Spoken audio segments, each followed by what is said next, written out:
Assalamu alaikum guys, it's me Roy, you again and welcome to my another motovlog guys. আজকের ভিউটা কেমন লাগছে guys জানাবেন। আজকে হচ্ছে যাচ্ছি রূপগঞ্জের উদ্দেশ্যে আর কি, বেড়াইতে আর কি মামার বাড়ি। এন্ড আজকে এটা হচ্ছে ডেমরা হাইওয়ে, তো এখানে উঠে গেছে একটু ঘুরে আসছিলাম।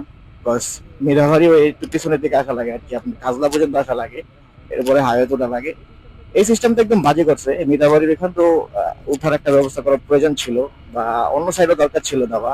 এক্সপ্রেসওয়েতে উঠছি একটা কারণে, যে দ্রুত যাওয়া যেতে পারে আর কি, এই কারণে। নিচ দিয়ে গেলে অনেক স্পিড ব্রেকেট, এরপরে আরো অটো সহ আরো বিভিন্ন তো যাই ঝামেলা থাকে নিচ দিয়ে গেলে। তবে এক্সপ্রেসওয়েটা খুবই ঝুঁকিপূর্ণ। এক্সপ্রেসওয়েটাতে খুব সুন্দরভাবে সতর্কভাবে চালানো লাগবে, কারণ আমার লাইফে ফার্স্ট অ্যাক্সিডেন্ট বলতে গেলে অ্যাক্সিডেন্ট আর কি হয়েছে এক্সপ্রেসওয়েতেই।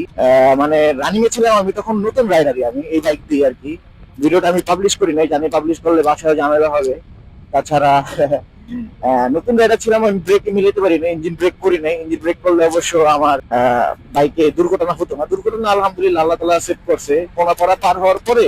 এরপরে হচ্ছে যে ব্রেক করতে করতে আমার প্রায় 10 স্পিড ছিল, একটা স্কুটিকে আর কি লাগাই দিছে। এই আলহামদুলিল্লাহ যাক, এতটুকু দুর্ঘটনা হয়েছিল আলহামদুলিল্লাহ আল্লাহ তালা রক্ষা করছে। মায়ের দোয়া ছিল, বাপ মার দোয়া, অবশ্যই আপনাদের দোয়া ভালোবাসায় কিন্তু দেখা যায় অনেক কিছু থেকে আর কি রক্ষা পাই। যাক আলহামদুলিল্লাহ, আজকে পিলিয়ন সহ অলরেডি 80 83 উঠে গেছে।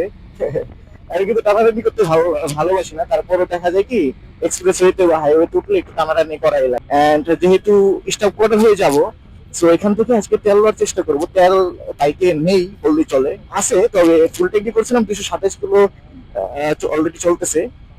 বাকি ট্রাই করবো তেল নেওয়ার আর কি। স্টপ করার 2টা পাম্প আছে, 3টা পাম্প আছে। কোনার পর একটা পাম্প ছিল, নিচটা গেলে ওইখান থেকে ট্রাই করতে। বাট এখন যেহেতু সকাল 9:30 বাজতেছে অলরেডি, আর ইস সিজন, আশা করা যায় অকটেন পেতে পারি। যদি অকটেন পাই তাহলে ইনশাল্লাহ ধরবো, আর না পেলে দেখি কি করা যায়। যেগুলো আছে আর কি আপ ডাউন হয়ে যাবে, আরো বেশি হবে, যেহেতু ফুল ট্যাঙ্কি করছি মাত্র 227 কিলো চলছে। তো আমার হিসাবে 227 কিলোতে তেল হয়তো 5টা বা 6টা গেছে সর্বোচ্চ, এর বেশি যাবে না। তো ইনশাল্লাহ আজকে চেষ্টা করবো স্টপ করার থেকে নেওয়ার। ভিউটা কেমন লাগতেছে গাইস কমেন্ট বক্সে জানা দিবেন। আজকে হচ্ছে রিলস স্টাইলে করতেছি, ফেসবুক স্টাইলে ভিডিও করতেছি।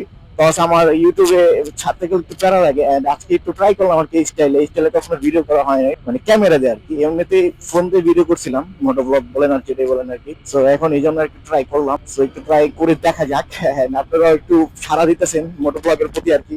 তো যার কারণে এই ভালোবাসা থেকে আর কি ভিডিও গুলো মেক করতেছি আমি এখন ইনশাল্লাহ। তো সবাই লাইক কমেন্ট শেয়ার করতে ভুলবেন না গাইস, এন্ড পিক আপ কিন্তু বাড়াই দিয়েছে গাইস। গাড়ি অলরেডি 85 81-তে উঠে গেছিল। টপ কোয়ার্টার পার দিয়ে ফেলছি, এখন এখানে একটা পাম্প আছে, এখানে একটু যাবো। আজকে মাইলেজটাও টেস্ট করবো অবশ্য। দেখি এখানে অকটেন আছে কিনা। বাইরে সবই তো খালি লাগে, অকটেন আছে কিনা কেমনি বলি। ডিজেল অকটেন, অকটেন তো আছে মনে হয়, দেখে নি আছে কিনা। অকটেন নেবো, অকটেন নেই এখানে। তাহলে সামনের দিকে এগিয়ে দেখি গাইস। দেশের মধ্যে যেমন আকাল পড়ে গেছে অকটেনের, বাইকটা লাগাইনি, অনেক বাতাসে বাইরে। তাছাড়া একটা পাম্পের তেল ভালো ডাইমরার, আর আরেকটা আছে মিরপাড়া, মিরপাড়ার পাম্পটা ভালো। মিরপাড়াটা এসেছে ভরসা, এখন দেখা যাক মিরপাড়ায় গেলে আর কি অকটেন পাই কিনা। আমি ম্যাক্সিমাম তেল যখন রূপগঞ্জ আসতাম তখন মিরপাড়া থেকে ট্যাঙ্কি মোটামুটি ফুল করে নিয়ে যেতাম। মিরপাড়া তেলটা আমার বাইকের জন্য সুটেবল এবং পারফর্ম ভালো পেতেন। তো টান দিয়ে মিরপাড়ার দিকে যাই, দেখি মিরপাড়া অকটেন আছে কিনা। এটাও বস সিল লাগাই রাখছি অকটেন এরিয়াতে, সাদা কালো দিয়ে। দেখি মিরপাড়ার এই পাম্পটার মধ্যে পাওয়া যায় কিনা।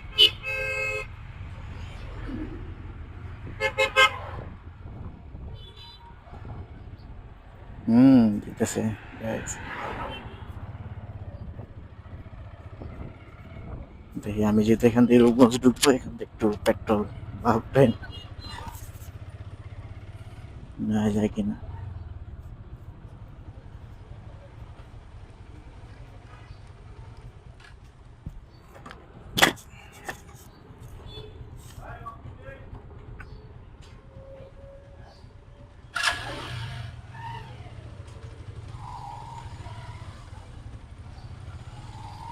অকটেন অভাব পেরে গেছে দেশে।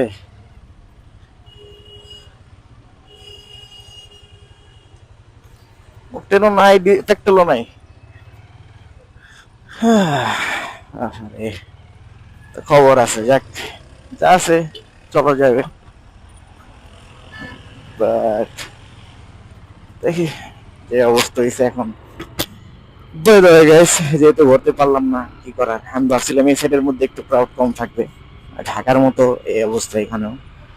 তো যাক, যেতে থাকি গাইস, এন্ড সুন্দর সুন্দর ভিউ আপনার মাঝে উপভোগ করাবো, দেখাবো আর কি। গাইস অলরেডি আমরা অনেকটা পথ পাড়ি দিয়ে ফেলছি, প্রায় রূপগঞ্জের কাছাকাছি চলে আসছি, বাট আজকে ভালো লাগতেছে রাস্তাতে রাইড করে, কজ আজকে রাস্তাটা একদম এখানটা একদম নিট এন্ড ক্লিন, ভালো লাগতেছে আর কি। এই জন্য রাস্তাগুলো আগে যে ভাঙা ছিল, এগুলো যে ভাঙা ছিল, আমি প্রায় অনেক মাস পরে এখানে আসছি আর কি, যার কারণে আজকে ভালো লাগতেছে, রাস্তাটা নতুন নতুন লাগতেছে, একদম ফ্রেশ রাস্তা, ভালো লাগছে, গাড়ি চালায় কি মজা লাগতেছে। মাত্র আধা ঘন্টার ভিতরে আমি এই আমাদের এলাকা থেকে এই পুজোর দেশে বসে আরো আসতাম আমি, মাঝে রাস্তার মধ্যে দাঁড়ায় ক্যামেরা ঠিক করছি, মাইক্রোফোন অফ হয়ে যায়, মাইক্রোফোনের সাউন্ড চলে যায়, বুঝলাম না আমি কিছু।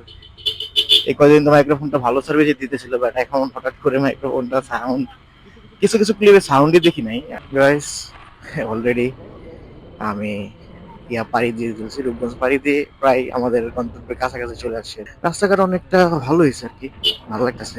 এখানে কালভার্ট হয়ে গেছে, আগে ওই নিচ দিয়ে যেতাম, কালভার্ট টালভার্ট হয়ে গেছে, খালি এতটুকু রাস্তা আর কি একটু কাঁচা আছে, বাকি সব রাস্তায় কিন্তু এখানে পাকা হয়ে গেছে। জিনিসটা দেখে ভালো লাগতেছে অনেকদিন। যাই হোক গাইস, আজকের ভিডিওটা এই পর্যন্ত ছিল। সবাই ভালো থাকবেন, সুস্থ থাকবেন। আল্লাহ হাফেজ, আসসালামু আলাইকুম।